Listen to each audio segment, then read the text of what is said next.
After 5 weeks of testimony, lengthy closing arguments in Donald Trump's hush money trial. Hello, everyone. I'm Asiye Namdar, sitting in for Anna Naidu, and you're watching The Heat.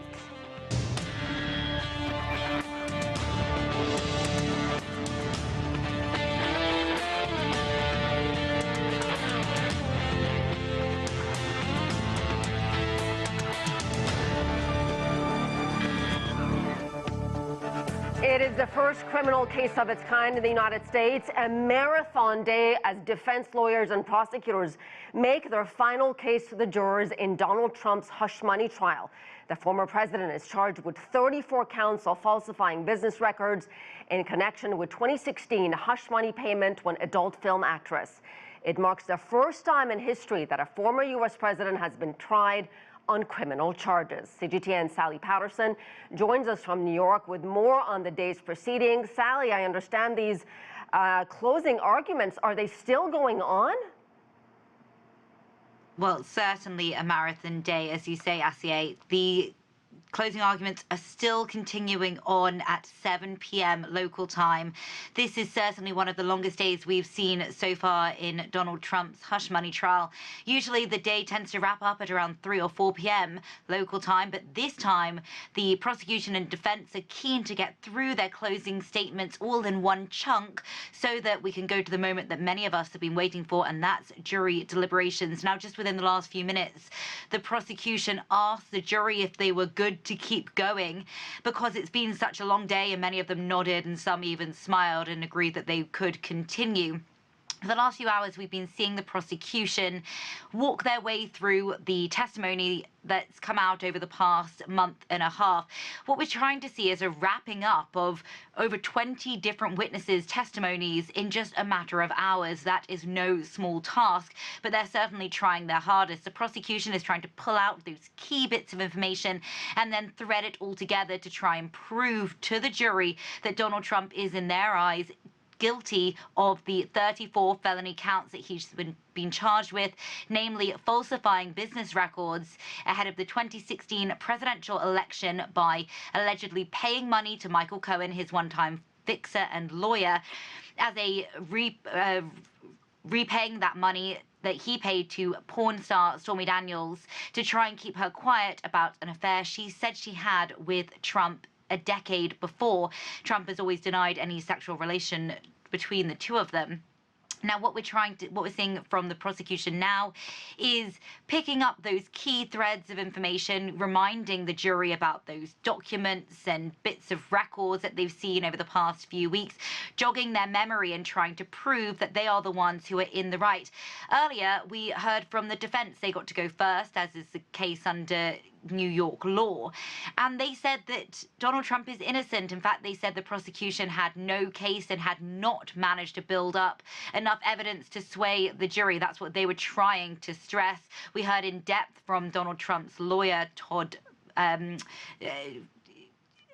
Blanche, who basically said that what he's seen over the past few weeks is nothing short of a witch hunt against Trump, and absolutely undermined everything that many of these witnesses said. Michael Cohen is a key witness in this case. He was, as I say, Trump's fixer and lawyer, and he has admitted himself to lying to a jury, to lying to a court, and to lying to the media before. And so Blanche said, well, listen to him now. Why would you believe anything that he's saying here in this courtroom when he's admitted to lying under oath before? But the prosecution is trying to re-big up that testimony, saying everything that you've seen over the past few weeks has been backed up and corroborated by other testimony and indeed evidence as well. Sally, you certainly spend a lot of time outside that Manhattan courthouse where this trial has gone on for 5 weeks now. Give us the general sense, what you've observed so far. What was the mood like on, today when closing arguments were about to begin? That's right. I've spent many days outside that courtroom, come rain or shine, and I can tell you that today we saw a resurgence of the world's media coming back outside. Many of them had drifted away as this case has gone on and on. It's, as I say, been going on for more than a month and a half. But on Tuesday, we saw many of them back in position, trying to capture these final moments of the case, because this is, of course, the beginning of the end.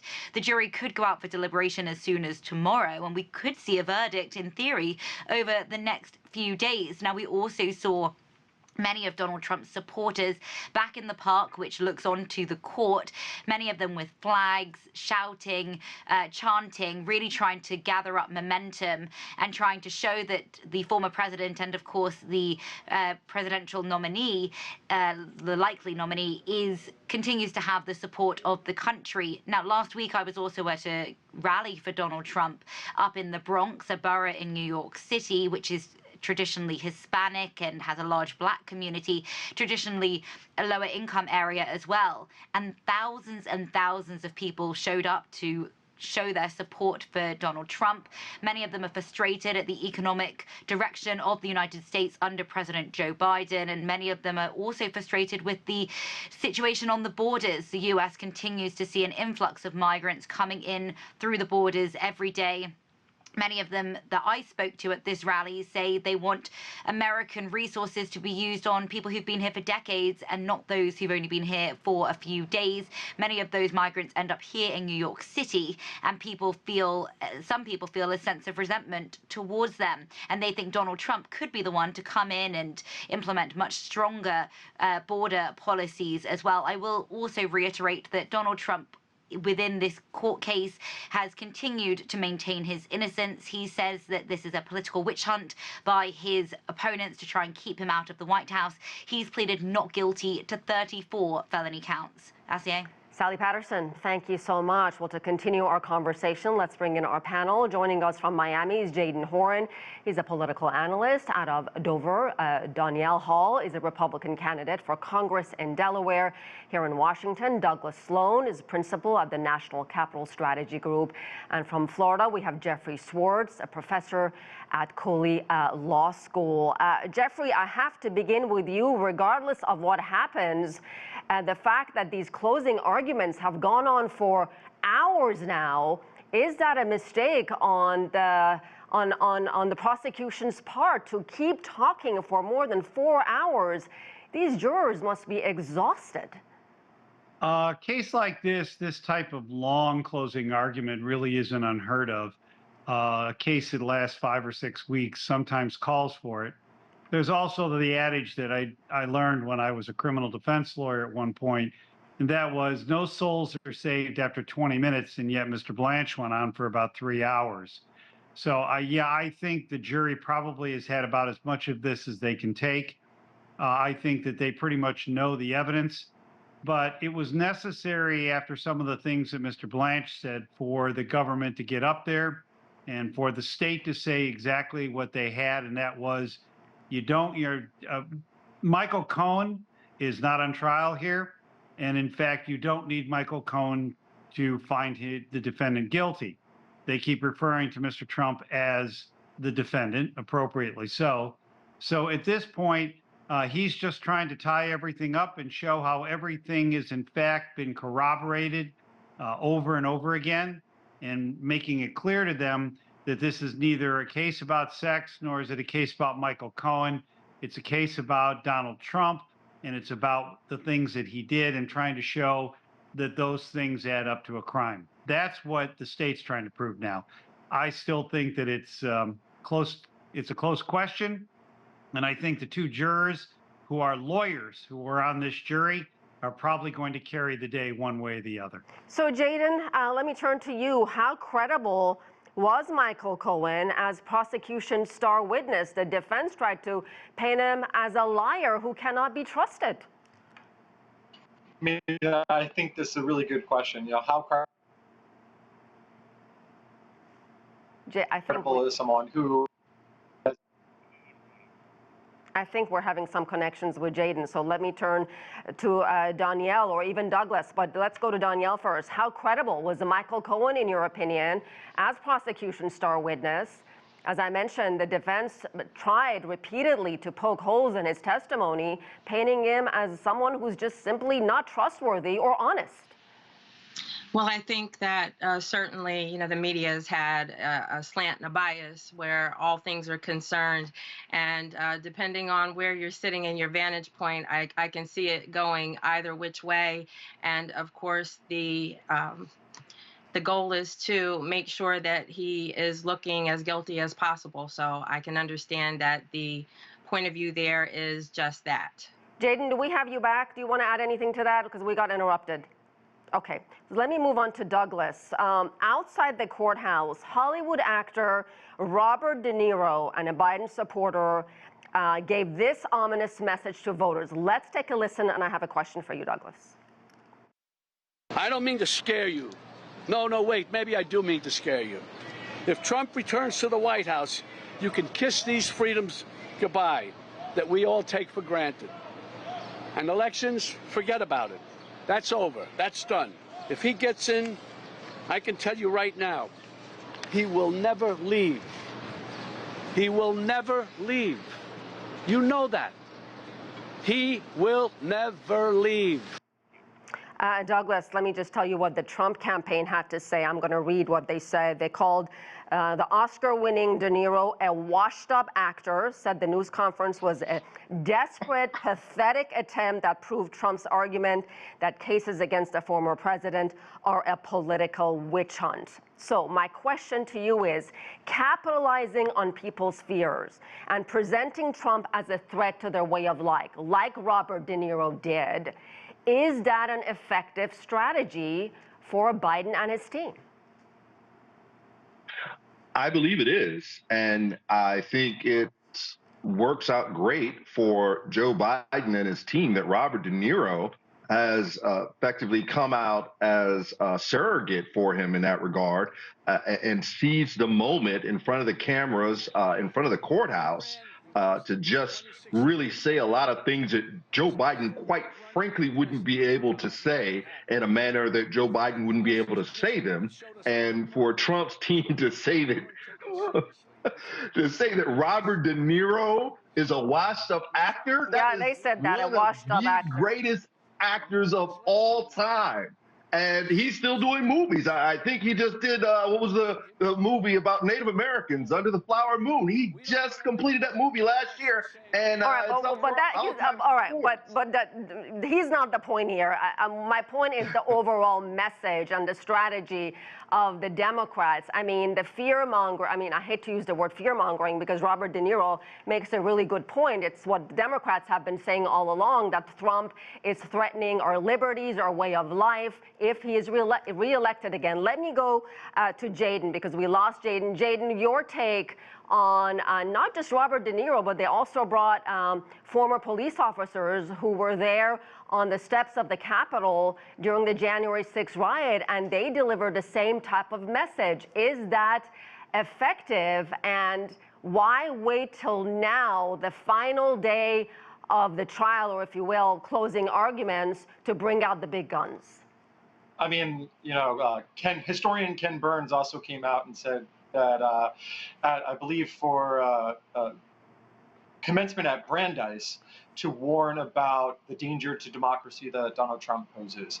I think this goes back to the core strategy that the Biden campaign specifically wanted to talk about last year, going into this year, which is that democracy is on the ballot. But what I think is really interesting is that a recent Fox News poll came out that said that voters that vote on one particular issue tend to be a minority as it is. And of those issues, the only three that are even salient or resonate with anyone are reproductive or abortion rights, the economy, and the border. So I'm really not sure about this strategy specifically benefiting the Biden campaign.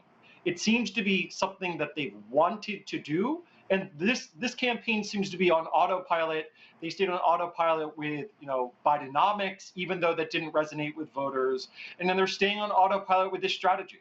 Once again, they need to go back to what they know has worked for them these last two cycles, and that would be reproductive rights. If we're really going to talk about something that's going to be on the ballot, that is going to resonate with Democratic voters. Because at this point, fear-mongering something like this, it's such hyperbole.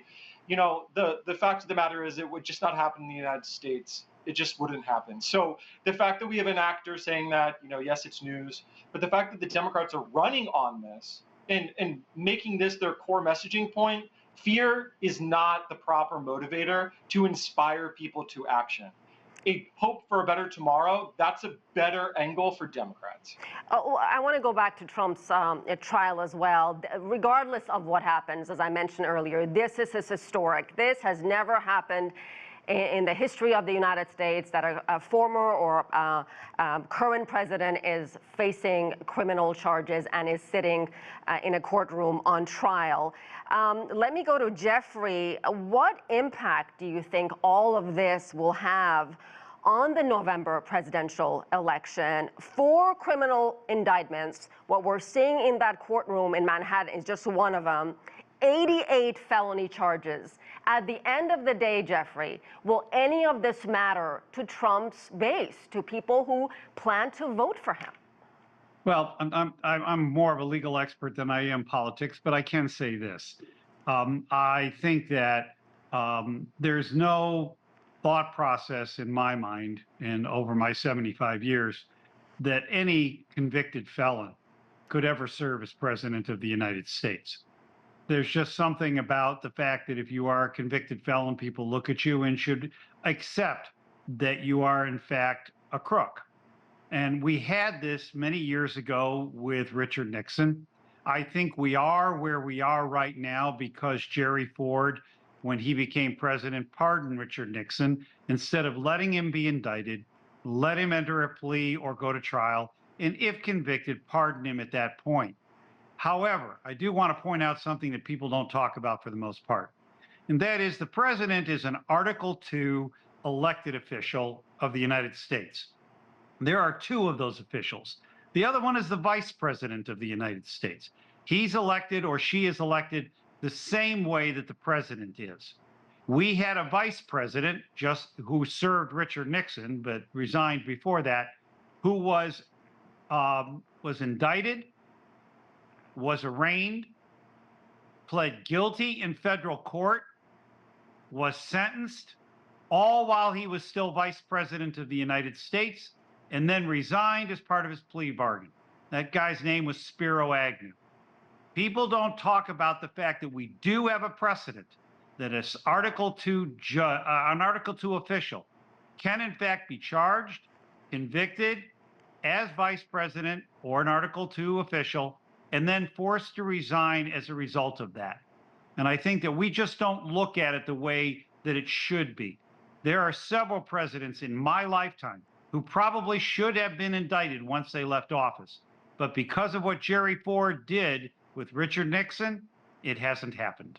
Donyale, let me go to you. Monday, of course, was Memorial Day in this country, a U.S. holiday meant to honor fallen military members. You're a Gulf veteran, and I want to just read this angry rant that Donald Trump put on his social media page. I mean, it goes on forever. It's really hard to read, but he starts out by saying, "Happy Memorial Day to all," which is kind of bizarre because this is a somber day to give tribute to our fallen servicemen and women. He says, "Happy Memorial Day to all, including the human scum that is working so hard to destroy our once great country." He goes on and on to use the military holiday as an opportunity to slam the judges, the victims, and judgments of his 3 recent cases. You're a Gulf War veteran. How do you see a tweet like that on Memorial Day? And it wasn't a tweet, forgive me, on his social, whatever his social thing is called, his social media platform. What goes through your mind when you see something like that? Well, as a Gulf War era veteran and 3 generations of military service in my family, my father was a Vietnam era veteran. He actually served in country. My 2 sons are carrying on the family legacy of service. One of my sons was actually serving on the soil, the sands of Jordan, where those 3 soldiers recently lost their lives. And for so many across this nation who have signed their name on the dotted line that is up and payable to their lives, I think that anything that takes away from the sacrifice that those of us who have donned the uniform it's a great sadness that anyone ever takes away from that tragedy that has happened across our great nation of those military members that have served. So certainly that is offensive to those of us who have served in the military. I don't think it's an appropriate time to have those type of rants. I can understand the volatility of the environment that we have politically, and it's a great tragedy and a sadness that so much divisive rhetoric goes on that it takes away from the issues that are facing Americans every day. So I would like to see us stay very focused on the issues this cycle. And meanwhile, Biden gave a somber address at Arlington National Cemetery Monday, the same day that Trump put out that rant. Douglas, again, the optics, at the end of the day, does it change minds? And, you know, I mean, Trump's rants are nothing new. He's done it before. Nearly every day inside the Manhattan courtroom, he would come, he would make some kind of provocative statement. So I'm just curious, at this stage of the game, a few months before the election, what are we, almost June, July, August, September, August, 6 months before the election, will they change minds? I believe so. I believe this, coupled with the fact that we're looking at 4 criminal indictments and 91 criminal charges, and he still has all of this inflammatory rhetoric. You're talking about negative behavior. He said he was going to be a dictator on day one when he came in. That scares a lot of people. I can tell you that definitely the polls have shown that scares people of color if Trump comes in saying that he's going to be a dictator. So, yeah, I would say that type of inflammatory rhetoric coming from the commander-in-chief, who is supposed to exhibit a sense of calm and being in control, can be quite disconcerting. And I believe that is going to continue to chip away at his support base. There are hardcore, dyed-in-the-wool Republicans that will simply not vote or support a convicted felon. So you know if what, we get though? a conviction here, it's going to be a real problem with him turning out all of that Republican base. Yeah, what's going to happen, Jeffrey, if he in fact is convicted in this case, and how likely is that? I think that it's better than 50-50. He will be convicted of some of the charges, maybe not all. That's really the only way the jury can compromise, is to say, okay, we'll do so many of them guilty and so many not guilty. And that very well could happen. I think that it's very likely that he will be, it's not very likely, it's just likely he will be convicted on these charges, just because of the makeup of the jury, and that may really be a determinative factor. I think that the net effect of all of this will be that, again, we've never had a president who's been convicted of a felony. I don't see a felon sitting in the Oval Office. This is a person who really, under circumstances, wouldn't even get a security clearance. Forget the case that's pending down in Florida in regards to all of that. I just think that at this point, this is going to have a substantial effect on this election. If he is convicted, I think people who are waffling on him will walk away. I think there are people who support him but don't want to vote for him anymore. I think they're seeing the chaos that they have seen for the last 8-9 years, and I think that people are tired of it. I know I am, and I know a lot of people who have voted for him who are. So as a result of which, I just think if he is convicted, the odds of him winning a presidential election drop so low that he becomes the long shot in the Kentucky Derby.